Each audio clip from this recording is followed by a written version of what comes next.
What's going on, Cougar fans? Peter Borkowski here on the Cougar Sports Network, bringing you this edition of Coaches Weekly. And this time I'm joined by head coach of CUC men's volleyball, Coach Manos. Welcome back to the show. Excited to talk to you today, Coach. Thanks for having me. Of course. Well, before we get to what transpired last night in the conference opener, I do want to flash back to this weekend really quick. You were at the Adrian Tri, won the first game against Maranatha Baptist, and then lost to the host team Adrian in the second game. But the story of the day was Eli Mosher. 27 assists in that first game to surpass the 1097 mark in his career, and he is now CUC's all-time leader in career assists as, really just a freshman plus. I mean, he hasn't even played 2 full seasons yet. And we talked about his role on the team last time we spoke last week, but can you just talk about, kind of the scope of this accomplishment? I mean, to become the all-time leader of assists at a school at the age he is. Again, he's a freshman plus, 9, 10 games, something like that. You just talk about what an accomplishment that is to see out of Mosher.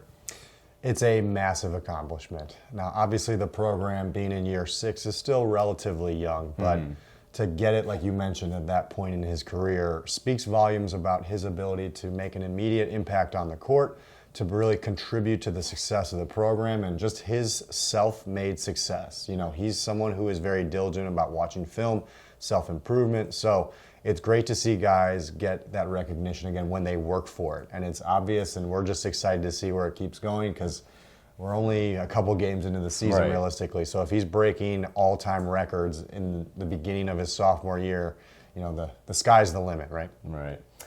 And now I want to talk about last night. Conference opener against Rockford right here in Geisman. You guys won set 1 and then unfortunately dropped the next 3 sets to the Regents.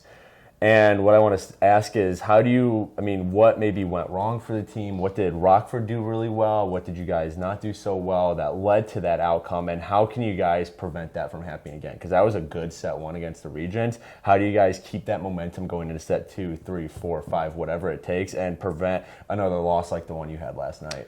So when you look at just even Saturday till Tuesday, consistency with effort and execution is something we have to continue to harp on, especially with the youth of our team, right? We're the youngest team in the conference by years, and we will be the youngest team in the conference even next year. So that's part of our dynamic as a group, is when someone brings a second effort, a second change, right? How do we adjust and adapt? So it's something that a lot of the players have already been, whether it's watching film, talking about it, we're starting the process of digesting it, adjusting, and making a big pivot as we go. But that's some of the learning curves we're going through right now, is that we know we're young and we have to play a little bit more intently when we get to these tight moments, because we can do it. We have the skill set to do it. It's just making sure that we are consistent with our execution. Well, on the bright side, you guys don't play another conference game till February 24th. You have quite a few non-cons in between last night's Rockford game and that 24th game, which is against Lakeland right here at Geisman. So can you talk about kind of the advantage of that, of having that long a break between the conference opener? Now you've had a taste of the NAC, what they have to offer. Now you have a couple weeks before you're back in NAC play against Lakeland on the 24th. Just what can that bring to your team, having those non-cons in between? So part of it is just being able to improve our practice dynamic. I think just having more time spread apart from games will allow us to focus more so on our side of the net, which will help us a lot just in terms of our improvement. When we've had that time, we've seen the growth and development pretty consistently. So I know that for the next week or two, we'll allow ourselves to just have those self-improved moments. The other nice part is that we're going to mix and match, teams that are older and younger, that are farther away and nearby. So just having that adversity and being able to face different challenges, whether it's different team systems, dynamics, it'll allow us to, again, grow a little bit faster. So seeing that maturity as we continue to grow, we haven't had a ton of true road experiences. So going to Calvin, which is a newer program, farther away, right? It's just new elements that we haven't faced before. So just being able to see different looks, different feels, no doubt that we'll be continuing in a positive direction. Right. Well, I'm glad you mentioned Calvin, because that is your guys' next game this Friday evening. And you talked about wanting to see the improvement of this team through the next couple of non-cons.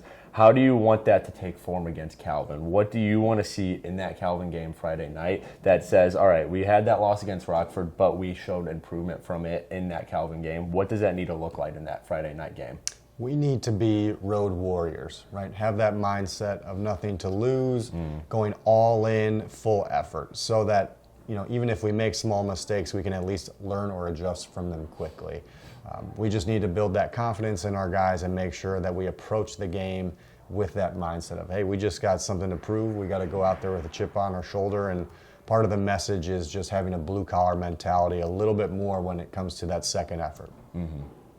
Well, CUC men's volleyball, they are back at it this Friday when they travel to Calvin. That is a 5 p.m. start time, and coverage can be found at our website, cucougars.com. Coach Manos, good luck in that Friday matchup, and I look forward to talking to you again same time next week. But until then, this is Peter Borkowski signing off for the Cougar Sports Network and wanting to say, as always, go Cougars!